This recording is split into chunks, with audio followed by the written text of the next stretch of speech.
कथा सुनने से क्या होता है? बताओ जल्दी, क्या होता कथा सुनने से? बताओ बताओ जल्दी, क्या होता? किस किस को पता कथा सुनने से क्या होता? हाथ खड़े करे रहे ना। ये तो ऐसा कुछ पता ही नहीं है। अच्छे अच्छे बढ़िया दाढ़ी आड़ी रखाए वाले बाबा जी भी बैठे, उन्हें भी पता नहीं।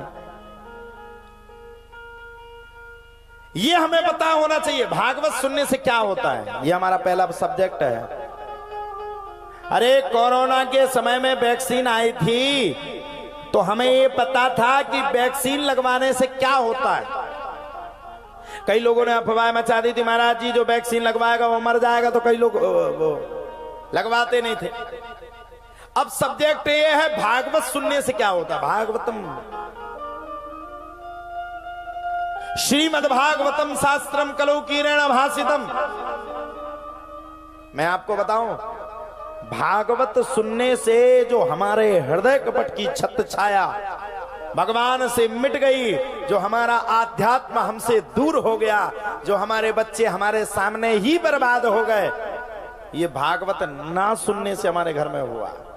और जिस दिन हम भागवत सुन लेंगे हम भी सुधर जाएंगे। 2 अगरबत्ती भगवान के नाम की लगाने लगेंगे, हमारा परिवार भी लगाने लगेगा, हमारे बच्चे भी लगाने लगेंगे। और जब हम भगवान की कथा को सुनेंगे तो हमारा जीवन का अपने आप परिवर्तन हो जाएगा। यही भागवत है। अज्ञान ध्वांत विध्वंस कोटि सूर्य समा प्रभा,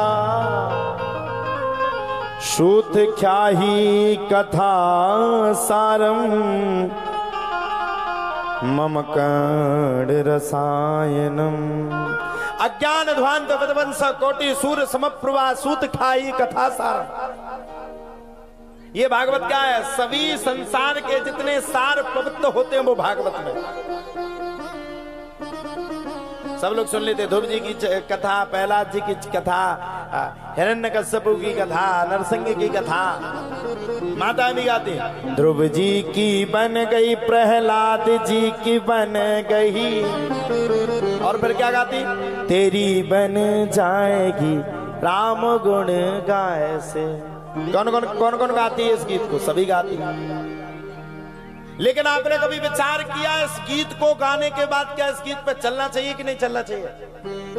क्या तो कोई भी देता, मौका देख करके बढ़िया बोला हुआ मैं गाया, अच्छी हमारी आवाज है। लेकिन कभी हमने सोचा कि इस गीत को गाने के बाद हमें इस गीत पर भी चलना चाहिए। ध्यान रखना इस बात को। जिस दिन आपके घर में रामचरितमानस की कथा, भागवत की कथा, भले ही आप लोग सुनो या ना सुनो, आप अपने टीवी के पैनल में जा करके लगा दो।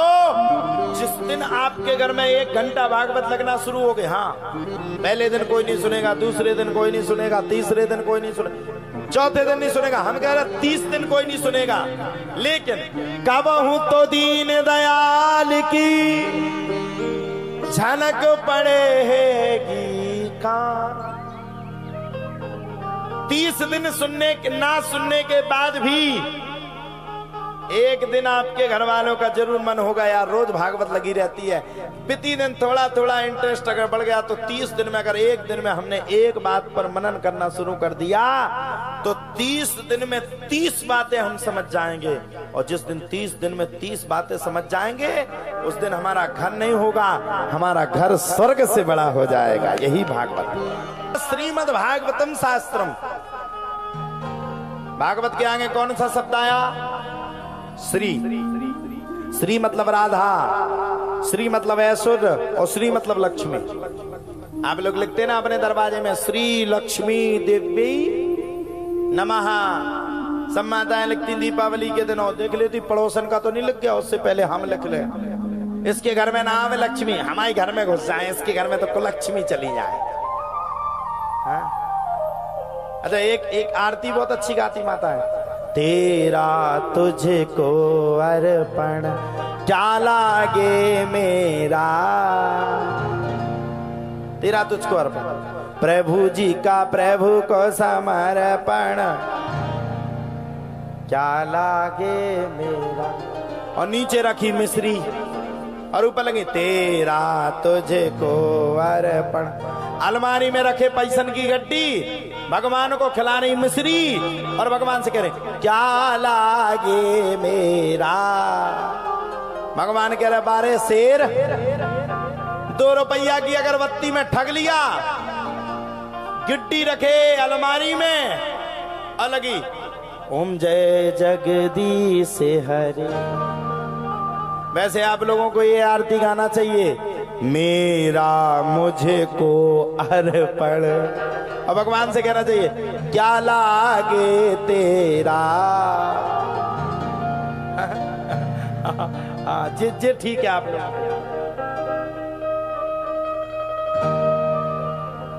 श्रीमद् भागवतम शास्त्रम कलौ की भासितम। कलकाल में भागवत से सुंदर कोई दूसरा ग्रंथ नहीं, भागवत ही सबसे बड़ा ग्रंथ है। अब सुनिए साहब, भागवत में श्री शब्द का प्रयोग क्यों किया गया? अच्छा आप लोग बताओ, भागवत होने से पहले किसकी जरूरत पड़ती है? बताओ जल्दी बताओ भैया जगत जी। कथा होवे से पहले क्या चाहने आओ? पैसा। जब पैसा आओ जब तो जो टेंट लगो, अबे आओ नहीं अबे आओ जा, ठेला खाली है। जब पैसा आएगा तब तो कलश यात्रा होगी। जब अपने यहाँ कहने लगते वो अपने बुंदेलखंड में कहते हाथ ना मुट्ठी और खुरखुरा उठी। हाँ हाँ अब पैसा होना तो माताएं आपस में चर्चा करें, नहीं नहीं हम तो चंदा दें, चिंता ना करो, अब हमारे तो हम तो दो पहले। भागवत के आगे श्री शब्द का प्रयोग किया गया। एक बार की बात है, श्री वेदव्यास जी महाराज बैठ करके सरस्वती नदी के तट पर भागवत जी का बखान कर रहे थे और श्री गणेश भगवान लिख रहे थे। अच्छा वो बोल रहे थे, ये लिख रहे थे। वो बोले ये लिखे, संपूर्ण कथा को लिखना शुरू किया। इतने में वहां पर माता लक्ष्मी प्रकट हो गई। या श्री स्वयं सुगति नाम भवने स्वलक्ष्मी पापात्मनाम कृति धिया हृदय सुबुद्धिम सिद्धाम सदाम कुलजन प्रभवासलजा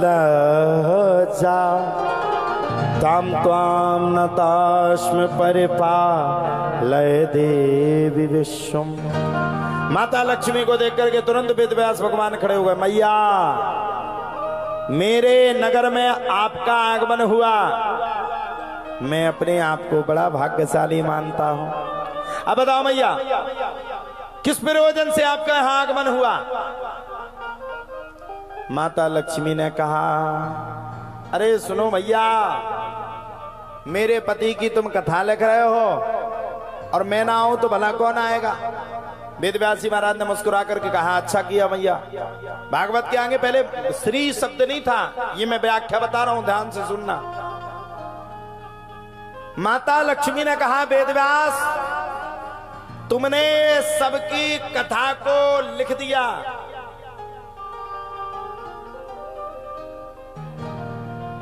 लेकिन अभी तक मेरे पति की कथा में मेरा नाम नहीं लिखा।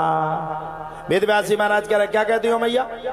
भागवत के अंदर तुम्हारा खूब नाम लिखा हुआ है। माता लक्ष्मी ने मुस्कुरा करके कहा, वेदव्यास भागवत के अंदर मेरी जरूरत नहीं है, कलयुग में सबसे ज्यादा भागवत के बाहर मेरी जरूरत है। अब आप लोग बताओ, अगर लक्ष्मी हाथ में नहीं होगी तो इतना बड़ा कार्यक्रम कोई कर सकता है? बताइए, कर सकता क्या?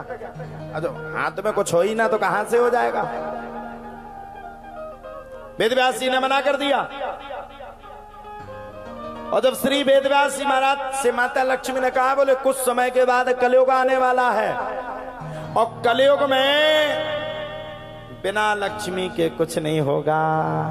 अब कलयुग में चला किसका है बताओ आप लोग? कलयुग में सबसे ज्यादा चला है पत्नी का। पत्नी ने अगर जाके कह दिया पति से 1 रुपए भी भागवत में मत देना, नहीं तो ध्यान रखना, और भागवत में जाना भी नहीं, तो मेरी गारंटी है वो शरीर लाके स्टैंड से निकल जाएगा लेकिन लौट करके यहां नहीं आएगा। और अगर पत्नी ने जाकर के पति से कह दिया कथा तो बहुत अच्छी हो रही है, बढ़िया हो रही, महाराज जी टॉप टॉप के आए, कथा अच्छी कहते, तुम भी अपना सहयोग दे देना, पति दौड़ करके दे देगा। लेकिन धन्य है माता लक्ष्मी, उन्होंने अपने पद का सदुपयोग किया और हम अपने पद का दुरुपयोग करते हैं। माता लक्ष्मी ने पहला स्थान भागवत में अपना इसलिए बनाया क्योंकि वो चाहती थी कि मेरे पति के आने से पहले मैं ऐसी व्यवस्था करूं, ऐसी व्यवस्था करूं, ऐसी व्यवस्था करूं कि मेरे पति को आने के बाद कोई भी कष्ट प्रारंभ ना हो। आजकल की पत्नियां और सोचती हम सज जाएं पति के भाड़ में। अभी देखना आप कहीं शादी में जाएंगे तो सबसे पहले खुद सजेंगे, बढ़िया अच्छा अच्छा सूट साट जो भी पहनती हो, लहंगा महंगा पहन करके सबरी फिट फाट। और एक और आप पति सजे या ना सजे, पति के हाथ में बच्चों को और दे देंगे, लो इन्हें संभालो, हम मर थोड़ी जाए, हम इतनी बड़ी शादी में हम अच्छे नहीं दिखेंगे, तुम संभालो इन्हें। अब वे लगे उनकी पंथनियां साफ करने के लिए, पत्नी लगी खूब लहंगा चुन्नी पहन करके जमाने को दिखाने के लिए। तो हमें सबसे ज्यादा अपने पति की इच्छा की पूर्ति करना चाहिए और सबसे ज्यादा भगवान की कथा में जुड़ना चाहिए। वेदव्यास जी महाराज ने भागवत के आगे श्री शब्द को लिख दिया, श्रीमद् भागवत महापुराण। जहां जहां जब जब भागवत जी की कथा होती है तब तब भागवत महापुराण की कथा का वर्णन किया जाता। श्रीमद् भागवत महापुराण, जहां लक्ष्मी की कमी होती है अपने आप ऑटोमेटिक लक्ष्मी आ जाती।